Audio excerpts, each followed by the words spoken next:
Le congrès annuel de la Société française d'alcoolologie ouvre ses portes aujourd'hui à Paris. Pendant 3 jours, les médecins spécialistes de cette addiction feront le point sur les nouveautés dans la prise en charge de la maladie alcoolique, sachant que la France compte 5 millions de consommateurs à risque, 2 millions de dépendants. Certaines équipes médicales misent désormais sur l'entourage et notamment sur le conjoint, Mélanie Gomez.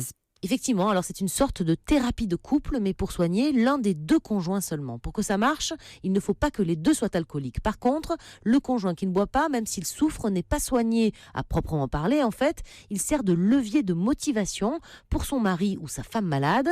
Il assiste aux 12 séances de thérapie, explique le docteur Gonzague Delarocque, addictologue à Clichy. Il est le premier à tester en France ce protocole pour les couples qui existent depuis les années 80 aux États-Unis. On travaille à la fois sur les consommations du patient et puis sur la capacité d'aider du conjoint, ce qu'on appelle le coping. On travaille à faire des plans d'anticipation ensemble, par exemple.